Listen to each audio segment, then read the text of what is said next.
ESP is back again. How you guys doing today? It is Sunday. Slept in. Actually, no, I didn't. It was 3 o'clock in the morning. I got out of bed. I have no idea why. And tried to get back to sleep. So I slept in till 9. Anyway, no big deal. Just had myself a coffee. It is approximately 10:30 in the morning. Sundays I like to keep for myself, and unfortunately, I'll be traveling up to the hospital again today to visit with my wife, who actually isn't doing very well right now. I had a buddy that came over for a witness on a real estate issue yesterday. I gotta get rid of some of this shit. Anyway, we visited he's a really good buddy. He's actually my neighbor. And he come over there and we talked for a bit and stuff. And he said, "Hey, man." And I said, "What?" And he goes, "I want to check out your fucking stereo. You're always putting that thing on Facebook and stuff like that and whatnot. And I just want to check it out. I wanted to see what it was like." So I brought him downstairs and I played a CD for him because it was already preloaded. I know the Weem streamer was doing update, and I wasn't sure exactly if that was ready because I've been pretty busy lately. So I threw a CD on there. I think I threw on Invincible by Tool. So that's a pretty dynamic song because Tool's up and down, up and down, up and down. I told him to sit in my chair and just stay in my chair. And I've just recently towed my speakers out a little bit, not in. I was listening to Aaron's audio and listening to Audioholics with regards to the narrower soundstage that the Klipsch give. And we're talking today about the R7 threes. So they're actually the RF-7 3. And I've got them in walnut, and they sit like this, and I've leveled them up. Seen that on a Z review, how to make a Klipsch speaker sound better and more of an attack angle on you. And I'll be honest with you, Z, you're dead on, buddy. You're dead on. You tried them on the 8000s. I tried them on all my Klipsch, actually, since you had discussed that. Anyway, I didn't walk away. He walked away from the experience. I played him a few songs. I played him Ratchets by Hedegaard. I played him Make Us Stronger by Ghost Rider. You know, some of the shit you'd hear in a sales store. You know what I mean? Very, very dynamic. Test your sound, test your speakers, test your system.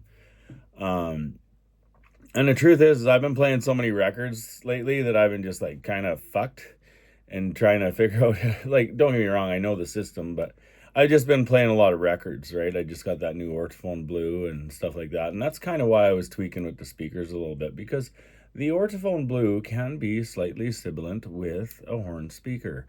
And by putting them outwards, it's a little bit better in the soundstage. I mean, I've got them all isolated and they sound great anyway. Anyway, I enjoy the system a bit better.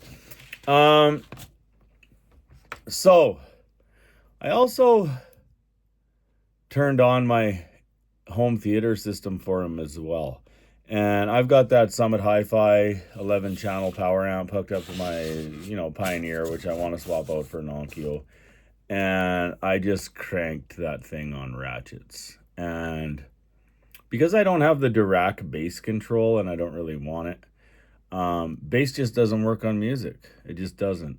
But it doesn't matter because I got 15-inch JBLs. I've got 12 and 10 KG5s. There's enough bass in my basement to rock the world on music. And to be honest with you, I think, the two subwoofers I have down there would probably just kill it. They really do good with movies, but whatever. Okay, so here's the deal. Last night I was just kind of like, man, those JBLs at like 3/4 throttle are very, very bloaty. Like, not bloaty, but they are just so much bass that you can actually hear. You can feel the bass if you're in the right spot. You can feel it to just comes through you, you know what I mean? Pushes you back in your chair. And to be honest with you, I'm in love with the Klipsch RF73s. So, what did I do? Stupid me, always getting an idea in my head. I went online to see what was available. So, I printed them out here, and Gibby's Electronics, I'm not even going to tell you what I paid for my original pair, and it wasn't that long ago, maybe a year. They've got these ones slashed from $67.98, that's Canadian dollars, down to $57.98. Now, without going into the actual internet, I know that these are an open box. I know they are. Best Buy has a deal on them right now for $3,399. Now, if I had I got my calculator. Here we go. Let's just fucking do this up. 3,399 times 2 equals. That's exactly the same. $67.98 for the pair. I guess I should have figured that out.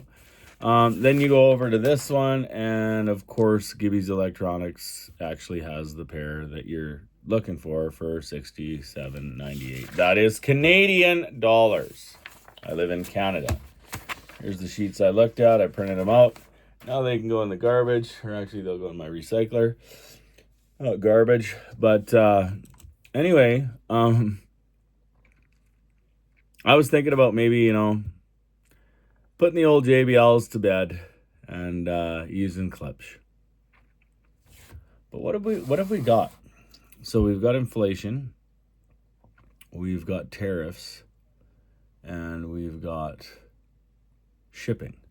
So that's not including shipping either, because my local store, I can go down there, get 8,000s, I can get 800s, I can get 8060s, I can get anything I want, but I cannot get Heritage, and I cannot get I can't get anything that's actually built in the US. You know what I mean? Otherwise, like the 8,000s and stuff, they're, built and overseen in China, just like 99.9% of everything that everybody reviews nowadays. It's the difference is the people that are overseeing it. Like if you just told the Chinese, here, make us these speakers, and no paperwork behind it, they'd be making Klipsch speakers for themselves and selling them all over China. That's just how China works. Anyway, I've been on the Klipsch Facebook page, probably 4 of them for, I don't know, 3 years, maybe? I don't know, 3 years. And, it's always exciting because, people post pictures of their systems. And sometimes you get to hear them. Sometimes you get to this. Sometimes you got that. Sometimes you got a Macintosh running it. Sometimes you've got an AVR running it. Sometimes you've got, a Class A running them. My buddy heard my speakers and he bought a pair. He fucking click ordered, done. Like right in my room. You know what I mean? I'm like, wow, you like them that much? And he goes, yeah, I do. And like an SVS Titan, more bass. But I don't know. I didn't like the Titan as much. I don't know why. It's probably because I've got Klipsch DNA in me. I don't know. It's just I don't know. I just don't know. I just preferred the R73s over and they don't have the bass that the Titans do. They just don't. But what's a subwoofer for? You know what I mean? I like the dynamics. I like the fun factor of the fucking Klipsch. And that's just the end all be all of it all. So, anyway, to get back to my Facebook, all these guys. Okay, so there's a guy that was in Norway that had a Klipsch setup. Not only did he have that, he had a Klipsch rug. It was amazing. He was running them on monoblocks. By Advanced Paris. Seen that one. Seen another one where not only did he have the Klipsch R7s and he had this, I don't know, Hagel or something amp, and he had a big R7 poster, and I'm like, deadly poster, man. And he's like, thanks, brother. And he was overseas, and there's some British guys that collect the Klipsch. There's, I don't know. I think that there is probably all over the world, seeing as since 1946, Paul Wilbur's been in business, that collect Klipsch speakers. Are they the best speaker out there? The answer to that question is no. But what is? What is? It's all up to you. It's your determination. So what does Trump do? He puts a 35% tariff on Canada. And I don't know what the tariffs are on the other countries. I just haven't been paying attention, to be honest with you. I'm just sick of it all. And how many people are going to look at other products? How many? I'm a Paradigm fan. They're built in Canada. Totem, built in Canada. I mean, there's other countries that we trade with where there won't be any tariffs, And actually in Canada, there's tariffs in between the fucking provinces. And they've all been dropped. So, or they're going to be dropped, whatever. So, like, let's just take, I want a Cornwall. Actually, I want 11 Cornwalls. No, do I want 11 Cornwalls? I want 12 Cornwalls. That's what I want. Because I have so much power that I could run all. How many would I need? I would need, my 11 channels. No, I would need 11. I would need 11 because I'd use a Cornwall, maybe a Heresy as a center. Probably a Cornwall. Because I want to develop a home theater system someday. So anyway, a pair of those speakers in Canada are probably worth 6 months ago, 10 grand. Now they're worth 13.5 plus shipping. So Klipsch is actually already in a bit of trouble from the rumorville. And I'm just kind of like, how many other countries, depending on their tariffs, depending on the shipping, depending on the amount of money they have with an economic downturn in pretty much the whole world other than maybe the U.S., I don't know. I think the U.S. is yet to see it. Because people, it's like the United States of America just became Costco. And don't kid yourself, a lot of other countries are just like Costco too. You got to buy a fucking membership card to shop there. And I don't shop at Costco. I don't. First of all, I'm just a guy with a wife, and we don't need big jars of ketchup. Sometimes their meat's on sale, but I slaughter a cow every year. I don't like their clothes. I don't drink coffee anymore. Their electronics are just for Costco. I mean, the only thing they've got really going for them, in my opinion, is their socks, their underwear, which I can get cheaper on Amazon, and their return policy. But I don't buy... I just don't shop at Costco because I'm Canadian and I shop local, and that's just the way it is. But how bad is this going to hit Klipsch? And how bad will it hit other guys? Like, I even seen a video yesterday on Eric, and so many negative comments on his video, with regards to Tecton speakers. I mean, he just went up 35 points plus shipping, or you drive down there and get them. SVS is made in the United States. Like, there's a fucking list. I'd have to print it off the computer to read what's all built in the United States. But I don't know. Tariffs, I don't know. It's hurting the American. It's yet to be seen. But it's stopping other countries from buying. Or they're moving their, it is the biggest consumer, country in the world. And yeah, there's lots of companies moving their shit to America. But I mean,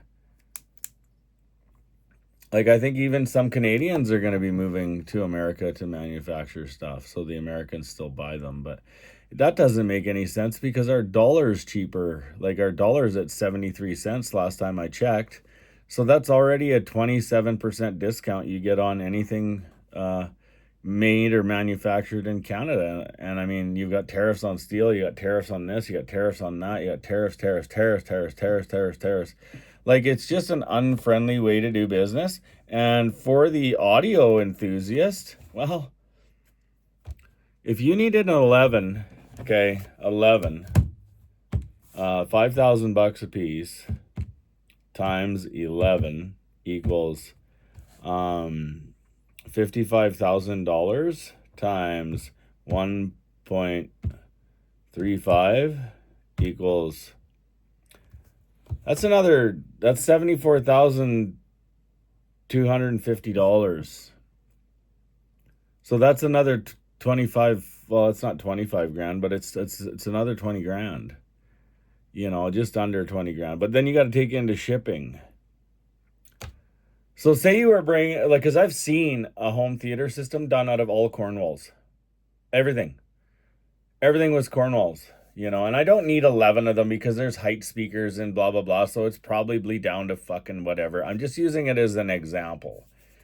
But I would, you know, like that like 20 grand, 20 fucking extra grand to buy fucking speakers out of the fucking United States of America that I love, that I've loved for years. Sorry, Klipsch, but you're going to hurt over this. You're going to hurt over this. And that sucks because I love Klipsch and I want them to be around for a long time. Anyway, that's my rant. Well, it's not my rant. Yeah, it is a fucking rant. It's terrible. It's terrible. Anyway, have a good day.